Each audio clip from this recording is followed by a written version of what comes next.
Hello and welcome back to another episode of the CrossFit Harrow podcast. We are episode 18. Hope we are all doing very, very well. This is just a follow-on actually from last week's podcast. We spoke about respecting the hierarchy and the base of the hierarchy being nutrition. So hopefully that you found that pretty useful. And the next step into that hierarchy is metabolic conditioning. And I hear you say or ask, what is metabolic conditioning? Well, I think the easiest way to explain it, before I give you like kind of almost a definition, I think is just essentially how efficient your body can, in theory, give and produce and give you energy. So you can look at metabolic or metcon for short, for example, is exercises that increase the amount of energy stored and released by the body. That is as simple as it is. It's usually a combination of weightlifting and cardio-based movements, a little bit like strength conditioning in a way, both aerobic, so using oxygen, and anaerobic, using generally a lot less oxygen, so short sprint stuff, high power stuff, whilst obviously aerobic will be the long, slower kind of stuff. So that's what we're talking about when we say metcons and metabolic conditioning. And usually those metcons can last anywhere between like 4 and 12 to 15 minutes, really. It can last up to 20. It's still a metcon, but you will generally increase power with a little bit of a shorter metcon. You can, for example, you can go a little bit heavier with a shorter metcon. So you could have a metcon that is like 8 minutes long, and that might be an AMRAP of 8 minutes, and you're going to do one heavy deadlift. So that might be like a 95% of your 1 rep max, 90% of your 1 rep max, for example. Really heavy. One there, you might then do something like 5 handstand push-ups, and then you might do 9 burpees over your bar. And in that 8 minutes with something like that, for the average person, you're maybe going to be going not super fast. You probably accumulate something like 6, I would imagine somewhere like 6 rounds, 4 to 6 rounds, something like that, as an example. So you've got a heavy movement in there, you've got a body weight gymnastics movement, which we're going to talk about, and then some sort of conditioning aerobic movement in there. There's various, that's not the only kind of metcon, there's loads. You just go on crossfit.com, every workout on there is a metcon. You can look through them, there's hundreds, probably millions actually, or probably a million rather.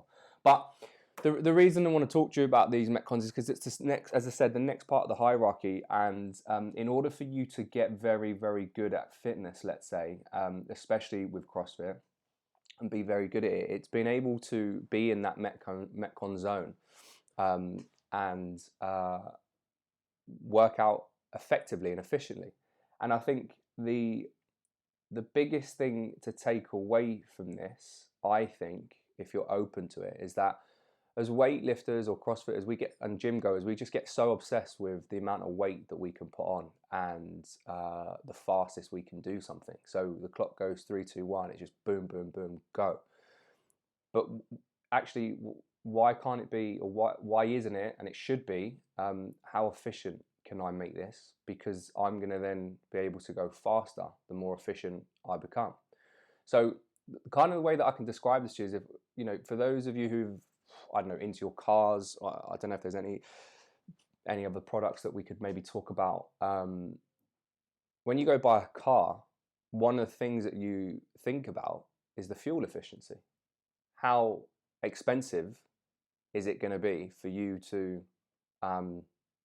buy a car that costs a lot of money to run, or is it inefficient in fuel? Now, if it's inefficient in fuel, it's most likely going to change your mind, or you buy it and then soon realize that you fucked up somewhere along the line. And in theory, you can apply that to your training, right? If you're going too hard, too fast all the time, you're becoming very inefficient, and you're slowly going to want a refund on your investment in terms of your health, where you're going to either stop the training program that you're doing, or you're just going to go and do something else. And the reality is that if we don't understand the pacing strategy to a metcon, no one wants to be in that hurt locker. Like, and I think this is part of the reason as to why training has been adopted in my own personal eyes, my own experiences. And obviously, the older we get, there becomes more wisdom, there becomes more experience with that. But between the ages of 18, 19, and probably up until I was like 27, maybe 28 tops, I could go in that hurt locker. Blood, sweat, and tears. I would do whatever it took to get, but that's naivety in a way, lack of, I wouldn't say experience, like maybe maturity or just ego in a way, I would probably say. That not intentionally, I think sometimes it would get the better, but not intentionally. I wouldn't go into it with ego. But we can come away from training not feeling beat up. And I've said this before, that training should build us up, not break us down. But the CrossFit view, not the view of CrossFit, the way that people perceive CrossFit is that I've got to lift something heavy and then I've got to fucking work hard for 5 to 15 minutes. And it's not really the case. And I think we look at things on a very micro scale. We think about what we do in that hour, but we don't think about what we do for the whole year. If you set yourself and said, right, I'm going to actually make this change in training over this next 12 to 24 months, if you can change that perspective on training, you're going to have a much better journey with whatever that you do than if you just take it day by day. Because things need to be periodized. You're gonna find that you're gonna feel in better moods for different times of the year. Just naturally, work's always gonna be there, but work takes over. Sometimes we let it kind of infiltrate into our own personal lives and stuff. So it's important to understand, and I think, speaking to the team, we're trying to do an even better job of educating the importance of scaling for those metcons and that metabolic condition. Because if you can hold back, and I think I've mentioned this before, I forget, if we can think about giving, I'm not saying that you have to give less effort. It's not what I'm asking, but I'm saying if you can give 85% of your maximum, right, over the course of 7 days, rather than give 100% in day one, 75% in day two because you're just not recovered and you're feeling drained, and then 65% day three, and it just goes down, you're going to be in such a better position. So scaling is important, but the question I have to ask you is, do you care about that? Do you care about how efficient it is? Do you care about those things? And I think this comes from changing the angle of why you're training, right? I think we live in the world that you're training for the importance of maybe looking good for yourself or maybe someone else, or for whatever other reasons. But I want you to think about question yourself now, and how long do you plan to train for? Because if you plan to train and do that forever until the day that you die, or reasonably for a long time, in the next 20, 30, 40 years, then why do you need to achieve everything right now? Because you're not going to be able to achieve everything for 20 to 30 years. Every time you go into the gym, you're going to hit a PB, you can get your fight. You're not going to be able to do that. You're just going to be ticking the box to keep moving and work towards the ultimate goal of staying away from ill health, disease, and living as long as possible. I think if we look at the perspective of that, and how long you want to be on this planet, then I think that you really need to change. We need to change, not you personally, maybe personally, but we need to change how we approach training, because it's not necessarily about the now. So metcons are important because they get to use different energy systems. There's 3. There's loads of information on the CrossFit website and the CrossFit Journal about that. Oxidative, glycotic, and bloody hell, phosphate, creatine. Energy systems, different 3 energy systems will be used within those metcons, and the beauty of it is you can have so much fun, especially for me programming, you can have so much fun writing them. But it's important of scaling, right? If there's a workout that's designed for you to work in a 12-minute capacity and it takes you 20 minutes to do that workout, well, you haven't scaled efficiently. You've used up way too much energy for something that should have been done 8 minutes prior to that. So why are we so obsessed with task completion of, right, well, I need to get this done? Why can't we be obsessed with the efficiency of that task completion? Would you not much rather work for the 12 minutes than work for the 20? 20 doesn't mean that you're working harder or working for longer. You can work for longer Sorry, it does mean you're working for longer, but not as efficient, as effectively. You can work for longer, but the expense of wasting away and expending so much energy that then it takes you very long to recover. You keep doing that, and over the space of 6 months or 12 months of training, you're going to find yourself in a position where you probably maybe no longer enjoy what you're doing, or maybe not seeing the results that you want to see. The hard thing about scaling, I think, for people is the perception of how they've made to feel about it. Like you failed if you scaled. But scaling and doing something lighter is better at times, because it means that you can do more, you can go faster, if that's the goal, and you can get more work done in that time period, or whatever the task is for you to do, which I think is very important for you to come away from and think, well, actually, what, like asking yourself the question is like, why? Why am I doing this? Do I want to do this the right way, the best way, the way that's going to make me feel fucked after? I think that's a misconception, that you have to be on your back after a workout, laying down hands and knees or whatever. You don't. You don't. Ultimately, as I said, I think if you look at the bigger picture and think about like putting off ill health, then doing the workouts in an efficient time manner is well, not probably is much better. There's also, I mean, I can't remember if I've said this before. I don't know if anyone's ever heard this. There's theories and research. I think research, but definitely theories.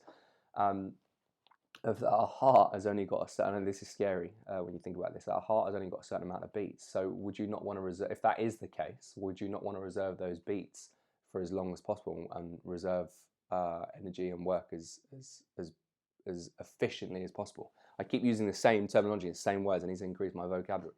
But that's the message with regards to the metcon. And then on top of the metcon, you've got things like gymnastics and weightlifting on top of that, and it's done. It's done in that order. Gymnastics does come before weightlifting, and the reason gymnastics come before weightlifting is because it's the whole core to extremity. We need to be able to control things such as our body, our body and how we move our body before we can control external forces.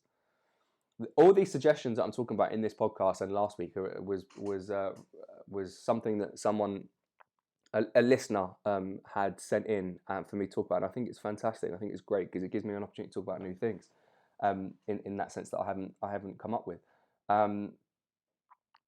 But the core to extremity business, if we think about, and the point that he made, if we think about injuries, right, a lot of the injuries come, I mean, you're generally unlucky if you pick up an acute injury, right, or something on impact, but most of the injuries we have are chronic. They don't just come overnight. They are a series of things that you're doing wrong over time that lead you to that injury. Even if, for those you listening to me for a long time, even the injury that I had, I know that it was definitely a chronic injury that I had. The certain things I was doing wrong, posture, the way that I was sitting, hip tilt, for example. For a very long time, I remember putting my wallet in my back pocket, in my jeans, my left pocket, right? Now you sit down with that and drive, and all of a sudden, if you think about how your hips then shift, right? You do that over a series of time. You get out of the car, you start warming up. Think about that hip tilt that I had caused myself, right? So it's something that you should be aware of, that, right, if there's an injury, it's probably not because of the exercise or the something that I've just done, right? That's only going to happen if, something on impact, or there's I hate to say it, a dislocation or a break or something like that through impact, okay? But gymnastics is so important because if we can't control our body, if we're failing to do things like push-ups, pull-ups, kind of those style things, then although we could do the weightlifting part, because weightlifting can be measured very easily, I think, right? It is the same a little bit of gymnastics in terms of body weight stuff, right? With a weight, you can either pick it up or you can't, right? But with gymnastics, you can either do the movement or you can't. So you can either do a push-up or you pull up or you can't. But we don't look at it like that for some reason. We just say, oh, we can't do it. right? And then we then don't almost work towards that. What we do is we end up putting more weight on the barbell, and that the disparity between the weight, because we keep adding weight over periods of time, that gets the gap between the two just get bigger. So controlling our body weight becomes harder, but moving weight in theory becomes easier. But that doesn't mean we move weight well. We just get an opportunity to move weight and keep adding weight, and we keep testing strength. So we keep getting stronger in those in that, but we get weaker in the other things. And I do think that we all do maybe become quite obsessed with the weight element of training. I think there is definitely something satisfying about picking up a weight and seeing a progression. We do, don't get me wrong, we do absolutely need weight training as part of our training, but I think it needs to be very well balanced between establishing gymnastics first. We need to be able to figure out those components of pushing and pressing. This doesn't necessarily have to be things like handstand push-ups. It's very CrossFit related. It's not very much, there's not going to be loads of opportunity in your life where you're going to be upside down against the wall, pushing yourself up. Probably not. But it's very likely that you're going to need to pull yourself up over something, or it's very likely that you're going to have to press yourself out of, the floor or something along those lines. So push-ups, pull-ups are the easy examples. You could even add a rope climbing to that. That you just never know. That might be something that you might need to do. You could even look at the kipping perspective of how to use your hips in that hollow, right? That hollow position and arch in order to create momentum for you to get from A to B. I don't know. Let's say that you're stuck somewhere and the only way for you to do that is to start that whole swing process in order for you to allow for more momentum for that jump, for you to jump onto something. I don't know, some bullshit like that. Okay. If we can master those things and become very, very good at it, well, first of all, we're going to expend less energy when we go back into a metcon because we're moving efficiently at those. And secondly, we become stronger all round because we have very high power from core to extremity. So let me actually get you up a definition of that, because that might be easier for those. Core to extremity is a principle that during a movement, our body utilizes the largest muscle group first and progresses outwards towards the smaller muscle groups. All of the movements we do in CrossFit originate from the core, right? So whatever it is that we're doing, the task that we're doing needs to come from, let's say, the center of mass before we go further away. Maybe that's a better way to explain it. But if we can control those factors, everything else then becomes easier. Hopefully, they should. So putting this all in order, if you can get that metcon, understand that pacing of scaling, right, finding the intensity, the why. And I actually was, funny enough, speaking about this to Tristan yesterday. We were talking about how much we're gonna or continue to try to educate people about the why of why we're doing something. What is the purpose of what we're doing? Because if we don't understand the purpose and we don't know the why, then how do we, I guess in a way, how do we look to get better? So let's look at that from a scaling purpose, right? So let's say we try and do a pull-up, right? And we can't do a pull-up. Now, if we look at the different scaling options that we use, if we can get you to understand the why this is important and how we should be doing this in order for you to lead to getting that very first pull-up, for example, we can't just, so using a band, right? Using a band, great, it gets you to that full range of motion and there's an element of strength there, but the lack of tension doesn't necessarily help, and then the band doesn't translate as well as doing another variation of doing your scaled pull-up. But sometimes people take the scale as that means that I'm shit, or I don't want to be seen that I'm regressing, or actually it's not. What you're doing is you're slingshotting, right? You're pulling that slingshot back like 1 to 2 steps, not to make it easier, right? You're pulling it back to gain a bigger launch so that your progress is going to be greater to the person next to you who says, actually, I don't want to scale because I want to do a pull-up, and the ego comes in the way, and still understanding the whole purpose of why scaling is important. If we can get all those factors in that metcon,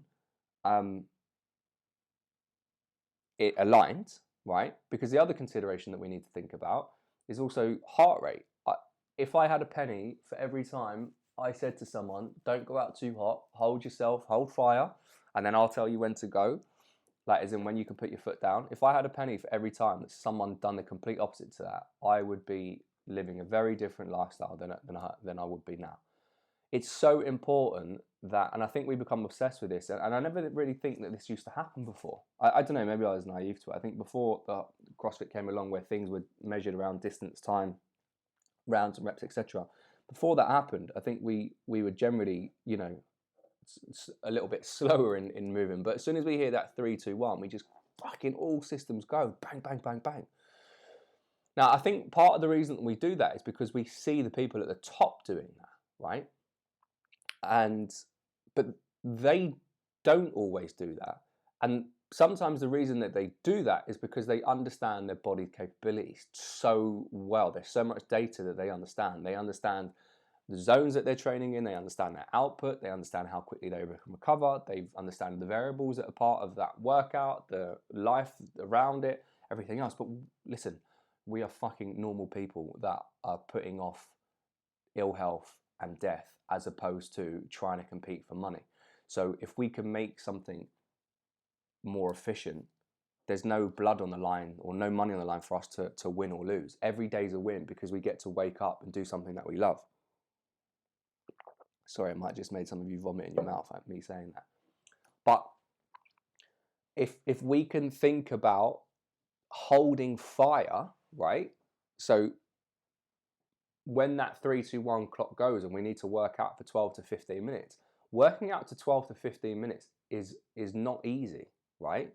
But it can be made a lot easier understanding how to expend energy.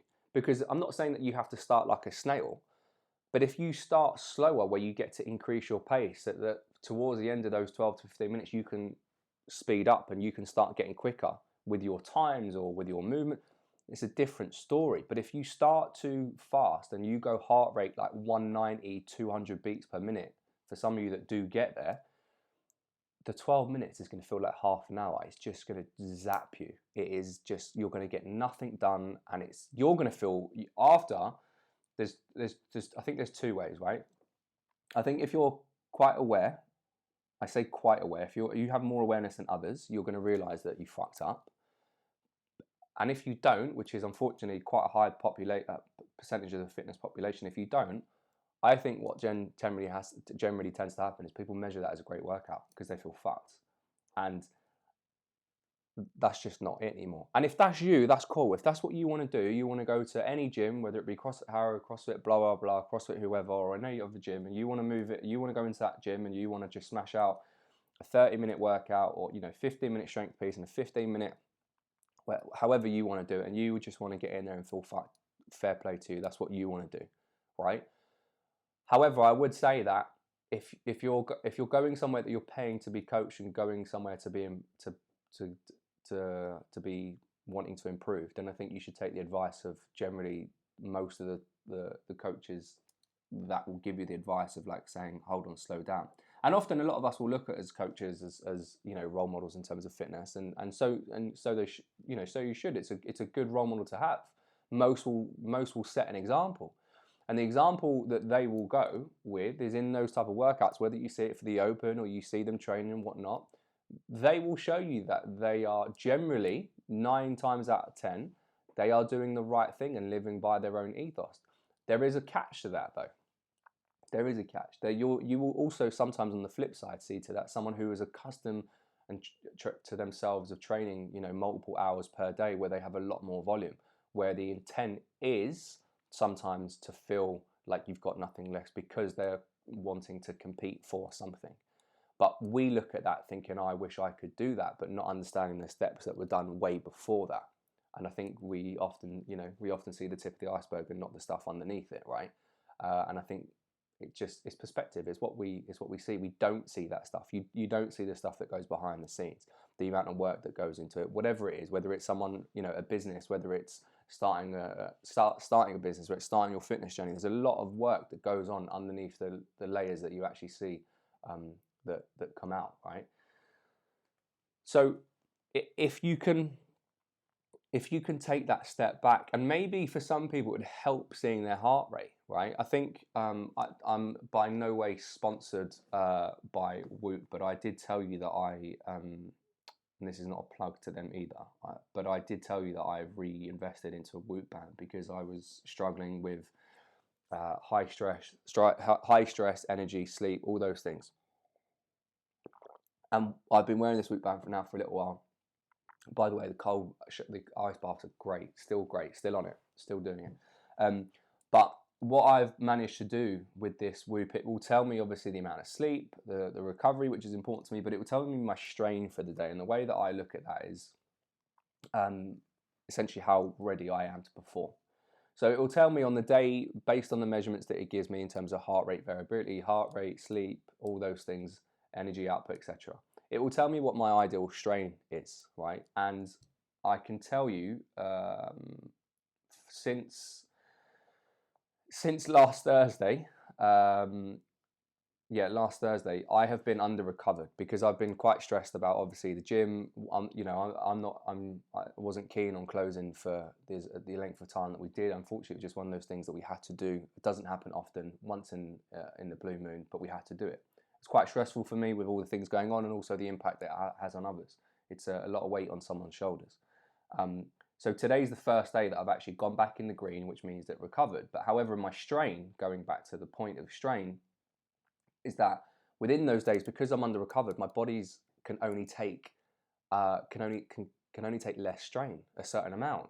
So the days, for example, that I have been recovered prior to this last week, I think the strain goes up to like 21, 22. I could take, on the green days, I could take my strain up to like 18, 19. My body was ready to take that on. And that's great. And I listened to my body and I did. I took on that workload in terms of training.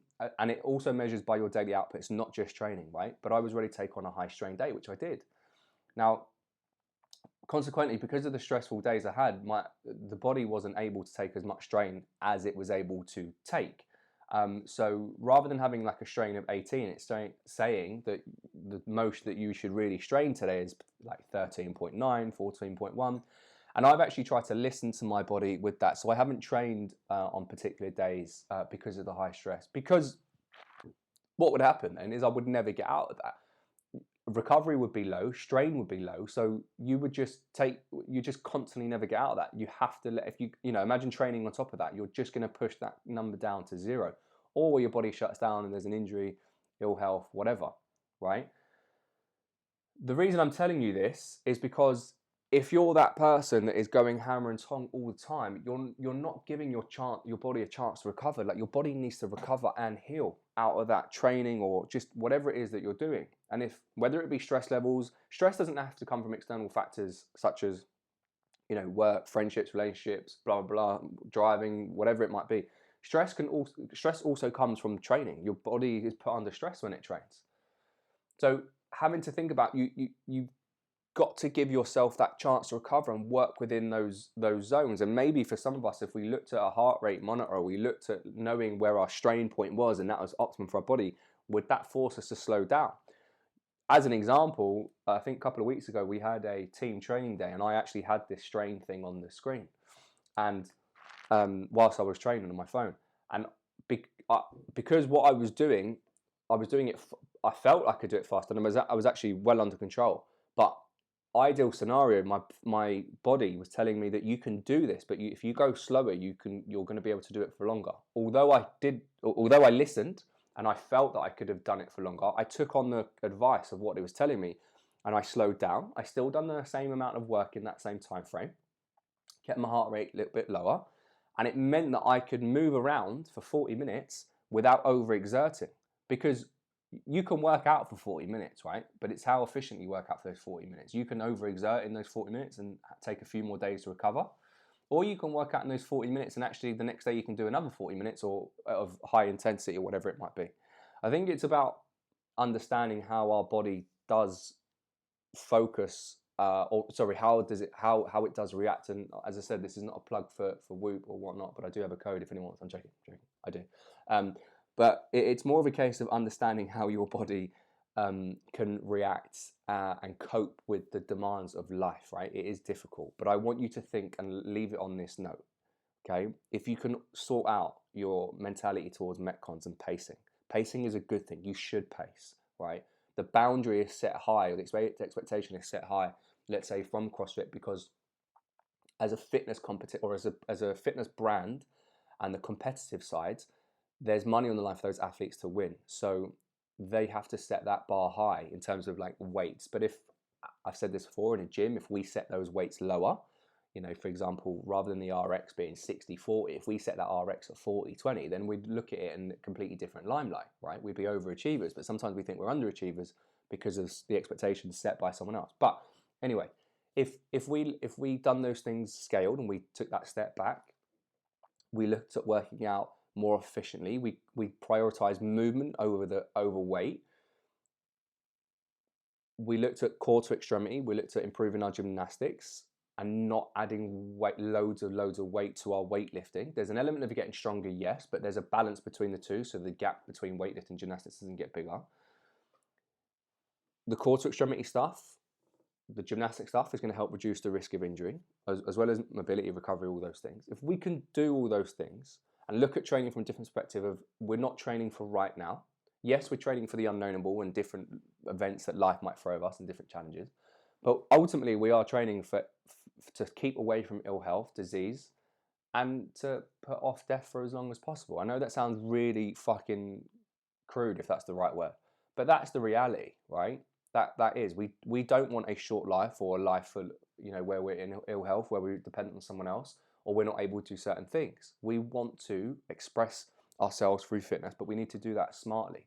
If you can take that away and look at things from a different perspective, I think that your training journey with us, or whether it be with someone else, is going to dramatically change. Don't think of things on a micro, think of things on a macro, bigger picture of what you want to be in the next 10, or how you want to live and be in the next 10 to 15 years, with injuries, without injuries, with knee issues, with shoulder issues. How does that want to be, or how do you want to be in the next 10, 15 years, with kids, trying to play with them, or without, maybe without, with your partner, you know, life experiences and the limitations that you might have.